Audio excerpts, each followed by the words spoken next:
Je fais une prépa physique qui dure à peu près 6 mois et avec des semaines à thème, des semaines endurance, des semaines puissance et des semaines récup. Enfin, travail mais moins haut en intensité. Et je fais beaucoup de course à pied, natation, vélo, électrostimulation et beaucoup de moto. Après, je varie les intensités, je fais du fractionné, des séances courtes, des séances plus longues. Je fais aussi des séances de sport liées à la moto, pour faire de la moto dans un état de fatigue, quoi, pour bien travailler justement cet effort-là.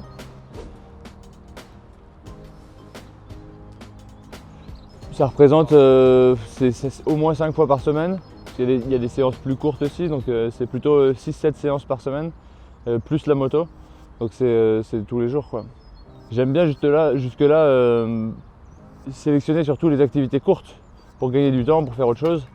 Mais finalement, je me suis rendu compte qu'il m'a peut-être manqué un peu des activités longues. Et cette année, je vais axer peut-être plus sur l'endurance, quoi.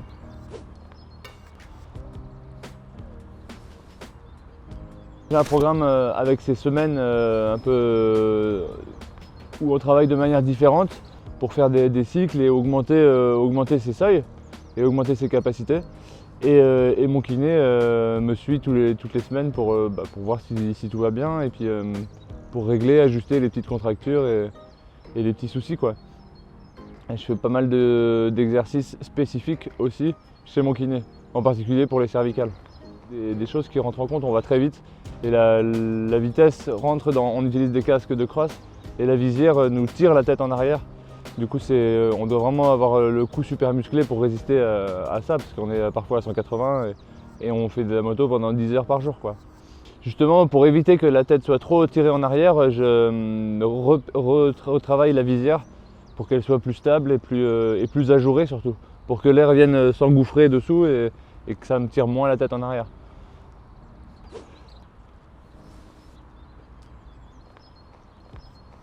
Ouais, je me suis pas mal renseigné là-dessus justement sur la diététique avec quelqu'un qui s'occupait de ma prépa physique et qui était diététicien. Et on a mis en place un peu des aliments interdits, des aliments à privilégier. Bon, après c'est assez simple, je suis pas là à peser et à faire super gaffe à tout ce que je mange. Mais en gros le principe c'est de ne pas manger trop gras, de manger des aliments qui donnent beaucoup d'énergie. Des lentilles, des pois chiches, des choses comme ça, des pâtes, du riz.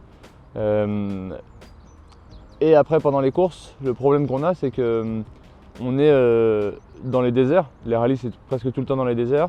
Et dans les déserts, pour l'alimentation, c'est parfois compliqué, même pour les organisations. Donc ils nous fournissent des choses à manger qui sont souvent bonnes, mais parfois mauvaises. Et je me suis déjà pris une intoxication alimentaire au Chili en 2015. Et c'était super dur, quoi, de continuer la course comme ça. J'étais pas le seul, hein, on était nombreux, il y a quelque chose de pas bon à la cantine. Et pour pas que ça arrive, ça justement, je mange que des conserves et que des choses, en gros du thon, des lentilles, des pâtes, du début de la course à la fin de la course. C'est tout en boîte et c'est mon frère qui me prépare ça quand j'arrive dans le camping-car. Mais je mange aucun aliment de la cantine comme ça. J'enlève ce problème, j'enlève cet éventuel problème. C'est que des denrées que j'emmène à la course et que j'ai testé avant.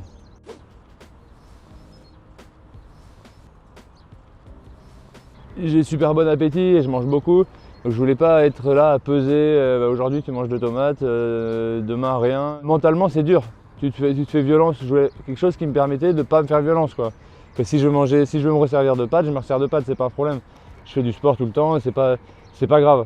Par contre, il faut pas manger genre des bonbons, boire des sodas tout le temps, faut éviter tout ça, quoi. Mais ça c'est pas non plus un problème. Au niveau de la boisson, je suis que sur l'eau toute l'année.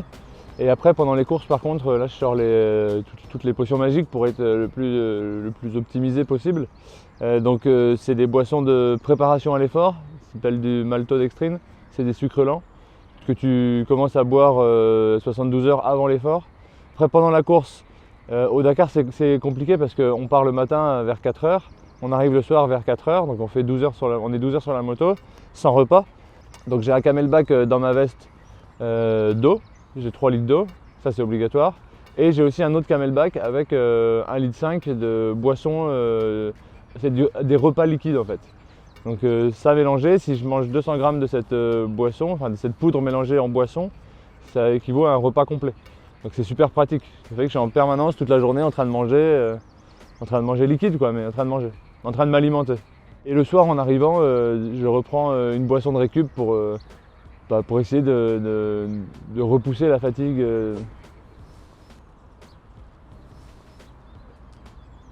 Pour moi, l'entraînement moto, ça fait partie entièrement de ma prépa physique. Et ici, j'en fais beaucoup, je fais beaucoup de moto. Et l'année dernière, j'ai axé beaucoup ma préparation avec beaucoup d'heures de moto, de la moto 4 ou 5 fois par semaine. Et essentiellement avec une petite moto, avec une moto une 450 cross ou enduro. Ici, chez moi, quoi, sur des terrains d'enduro, sur des terrains de cross, sur des spéciales typées un peu extrêmes, donc dans les rochers, sur des rondins de bois, etc. Parce que ça me permet de faire de l'intensité, du fractionné finalement. Et sur la moto, ça me permet aussi d'avoir une agressivité et d'être super à l'aise. Après, rouler avec la grosse moto, avec la moto de rallye, qui n'est pas si grosse d'ailleurs maintenant, qui fait 140 kg. Et le problème, c'est que ça va à 180, 186 même, notre vitesse max. Et c'est pas très adapté ici dans les chemins. S'il y a des promeneurs, tu vois, c'est pas très raisonnable quoi. Du coup, je vais parfois sur des pistes de cross avec la moto de rallye, mais essentiellement, je vais en Espagne faire des roadbooks et des grandes pistes. Au Maroc, on a une base d'entraînement là-bas au Maroc, donc on va faire des semaines d'entraînement et de tests dans les dunes, sur les pistes. Et c'est là-bas qu'on met au point la moto. Et en Amérique du Sud. L'année dernière, j'ai passé à peu près 2 mois au Maroc et 2 mois en Amérique du Sud. Et dans la préparation, entraînement, reconnaissance, course, et ben c'est ce qui nous a permis d'être aussi performants au Dakar.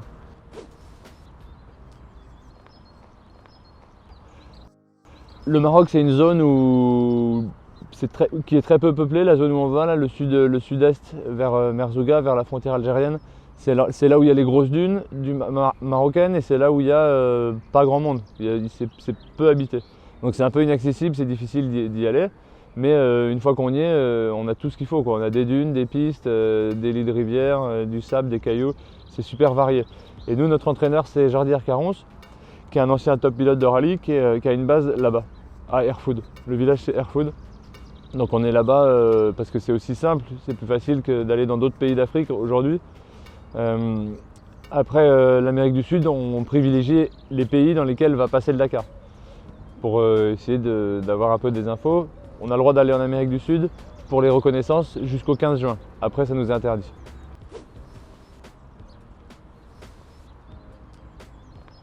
Ouais, j'ai aussi cet entraînement mécanique que je me fais moi-même ici avec Viltaïs. Je me mets un peu des challenges quoi. J'essaye de savoir démonter ma moto de A à Z. Et j'ai démonté mon moteur en 1000 morceaux la semaine dernière pour essayer de le remonter quoi. Et j'avais posté une photo sur les réseaux sociaux, j'ai reçu pas mal de messages, t'aurais pas dû, tu vas jamais le remonter, etc. Et je l'ai remonté et ça marche, donc c'est cool. Donc le moteur je sais faire, les suspensions aussi. L'électrique, c'est le dernier point sur lequel il faut que je progresse parce que dans le désert, ça peut être ça. Mais normalement, il y a rien que je ne peux pas faire en mécanique. Donc ça, c'est bien, changer une boîte, changer un piston. Ça, c'est quelque chose que j'ai appris et que je sais faire maintenant. Alors pour un pilote de cross ou d'enduro, c'est moins important, mais pour un pilote de rallye, parfois on est tout seul. Il faut savoir le faire.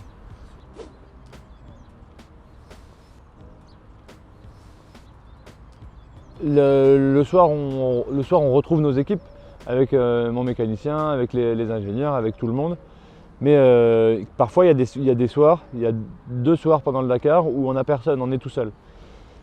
Donc s'il y a un problème, normalement, on change le moteur complet avec un pilote qui est là en course pour nous aider. Mais si par exemple, je me retrouve tout seul, le dernier pilote Yamaha et que j'ai cassé, je sais pas, il y a un problème dans ma boîte ou j'ai cassé quelque chose, et ben, ou j'abandonne, ou je passe la nuit à essayer de trouver quoi. Donc au moins le fait de savoir le faire, ça t'ouvre une option quoi.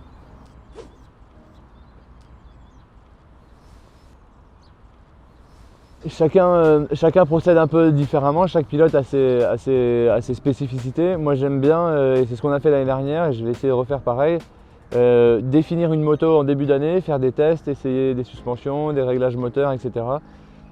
Tester des pneus et après une fois qu'on a fait ça en début d'année, essayer de plus trop s'éloigner de ça pour connaître ma moto par cœur et faire juste des petits ajustements pour connaître ses réactions le mieux possible, quoi.